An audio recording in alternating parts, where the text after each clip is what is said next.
Good morning. नमस्कार सभी विद्यार्थियों का हार्दिक स्वागत। हमारा आज का विषय है परिणामी हानि बीमा। परिणामी हानि बीमा क्या है और व्यवसाय में परिणामी हानि का बीमा जब करवाया जाता है तो उसमें कौन कौन से पार्ट्स हैं जिनको शामिल किया जाता है, जैसे शुद्ध लाभ, standing expenses, additional working cost, जैसे कई पार्ट्स होते हैं। उनका बीमा कॉन्सिक्वेंटल लॉस इंश्योरेंस में किए जाते हैं।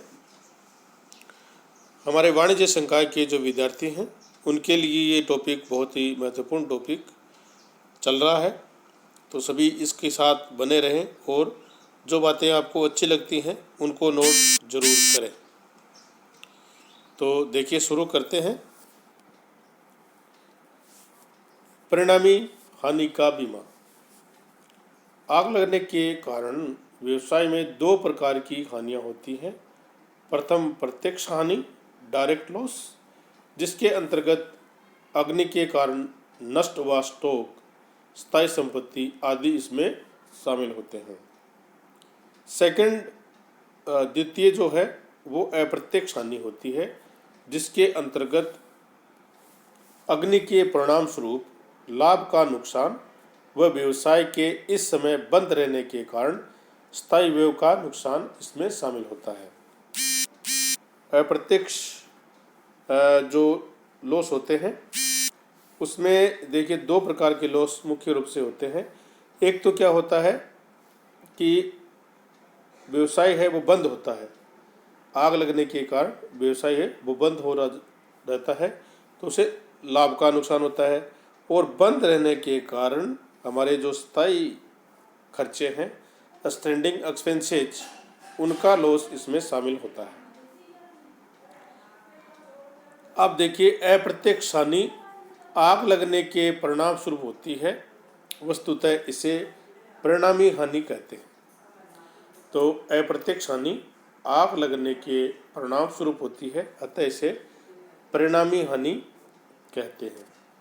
अगर कोई व्यवसायी प्रत्यक्ष व अप्रत्यक्ष दोनों हानियों से सुरक्षा चाहता है तो उसे दोनों तरह के नुकसानों के लिए पृथक पृथक पॉलिसियां लेनी होगी। अगर आप दोनों प्रकार के नुकसान से बचना चाहते हैं तो आपको दोनों प्रकार की जो पॉलिसियां हैं वो आपको लेनी होगी। इसी तरह अप्रत्यक्ष हानि से सुरक्षा के लिए ली गई पॉलिसी को परिणामी हानि का बीमा अथवा लाभ की हानि का बीमा भी कहते हैं। तो विद्यार्थी नोट कर लें कि लाभ की हानि का बीमा किसे कहते हैं और परिणामी हानि का बीमा किसे कहते हैं। तो इसका जो आंसर होगा कि अप्रत्यक्ष हानि से सुरक्षा के लिए जो पॉलिसी ली जाती है उसे परिणामी हानि का बीमा अथवा लाभ की हानि का बीमा भी कहते हैं। परिणामी हानि के बीमे के अंतर्गत निम्नलिखित हानियों को शामिल किया जाता है, जिसमें सबसे पहले है शुद्ध लाभ की हानि, लॉस ऑफ नेट प्रॉफिट। इसके अंतर्गत व्यवसाय के आंशिक या पूर्ण रूप से बंद हो जाने के परिणाम स्वरूप सामान्य उत्पादन व बिक्री में होने से सामान्य रूप से अर्जित होने वाला लाभ की हानि इसमें शामिल होती है। यानी व्यवसाय या तो आंशिक रूप से या पूर्ण रूप से बंद हो जाता है और बंद हो जाने के कारण सामान्य जो प्रोडक्शन है, नॉर्मल जो प्रोडक्शन है और जो सेल है में सामान्य रूप से अर्जित होने वाले लाभ की हानि इसमें शामिल होती है। इसके बाद में बात करते हैं स्थिर व्ययों की हानि, लॉस ऑफ स्टैंडिंग एक्सपेंसेज। इसके अंतर्गत वे स्थिर व्यय आते हैं जो संस्था को करने ही पड़ते हैं, चाहे व्यवसाय में उत्पादन या बिक्री कम हो जाए अथवा व्यवसाय कुछ समय के लिए बंद हो जाए। अगर व्यवसाय बंद भी हो जाता है तो भी आपको ये खर्चे करने होते हैं। उदाहरण के लिए कर्मचारियों का वेतन, ऋण पर ब्याज, भवन का किराया। चूंकि इन व्ययों का संबंध, खर्चों का संबंध व्यवसाय के कार्य से न होकर समय से होता है, वस्तुतः इसे अवधि लागत भी कहा जाता है। ये भी आप नोट कर लें कि अवधि लागत किसे कहा जाता है। तो स्थिर व्ययों की हानि जो कि व्यवसाय के कार्यों से न होकर समय से होते हैं, वस्तुतः इसे हम अवधि लागत भी कह सकते हैं। और एक खर्चा और होता है अतिरिक्त कार्यशील लागत, एडिशनल वर्किंग कॉस्ट। कभी कभी व्यवसायी अपने व्यापारिक गतिविधियों को आग लगने के बावजूद जारी रखना चाहता है। कुछ व्यवसायी है, अगर व्यवसाय में आग लग जाती है फिर भी वो अपने व्यवसाय को जारी रखना चाहते हैं, और जिसके बाद आग के बाद की अवधि में बिक्री में होने वाली कमी को वो कम कर सकते हैं। कम कैसे कर सकते हैं कि जैसे आपका व्यवसाय बंद हो गया तो आप किसी मकान को किराए पर लेकर, किसी दूसरे स्थान को, जगह को किराए पर लेकर अपना व्यापार वहाँ पर सुचारू रूप से चालू रख सकते हैं।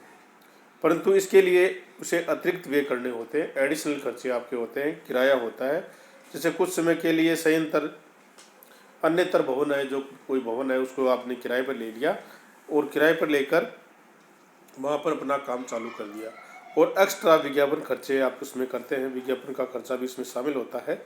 ये अतिरिक्त कार्यशील लागत होती है जो आपने आग लगने के परिणाम स्वरूप आपका व्यापार बंद हो गया था, परंतु आपने अपना व्यवसाय वो चालू रखा।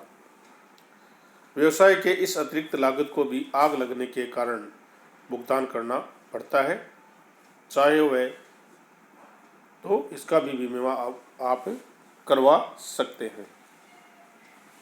एक बात और है जिसके बारे में हम चर्चा आपसे करते हैं। देखिए, अग्नि और परिणामी हानि, difference between fire insurance and कॉन्सिक्वेंटल loss insurance, यानी दोनों में हानि जो फायर इंश्योरेंस है और कॉन्सिक्वेंटली लॉस जो इंश्योरेंस है उसमें डिफरेंस क्या है। तो प्रत्यक्ष और अप्रत्यक्ष जो हानि है इसके बारे में चर्चा करें तो ये बीमित को सामग्री और संपत्ति की क्षति से सुरक्षा प्रदान करती है फायर इंश्योरेंस। और कॉन्सिक्वेंटली लॉस इंश्योरेंस, परिणामी जो हानि है, ये बीमित को व्यवसाय के आंशिक या पूर्ण रूप से बंद हो जाने के परिणाम स्वरूप होने वाले लाभ की हानि यानी क्षति से सुरक्षा प्रदान करता है। एक पॉइंट और है आयगत और पूंजीगत। तो अग्नि बीमा ये पूंजीगत हानियों की पूर्ति करता है। अग्नि बीमा है वो पूंजीगत हानियों की पूर्ति करता है, और परिणामी हानि बीमा है वो आयगत हानियों की पूर्ति करता है। तो इस प्रकार अग्नि बीमा और परिणामी बीमा जो है उनमें दोनों में अंतर है। नेक्स्ट जो हमारा वीडियो आएगा उसमें हम आपसे चर्चा करेंगे दावे संबंधी राशि की गणना, calculation of claim of insurance.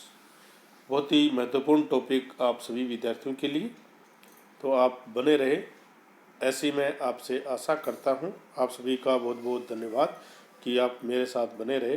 बहुत धन्यवाद। Thank you.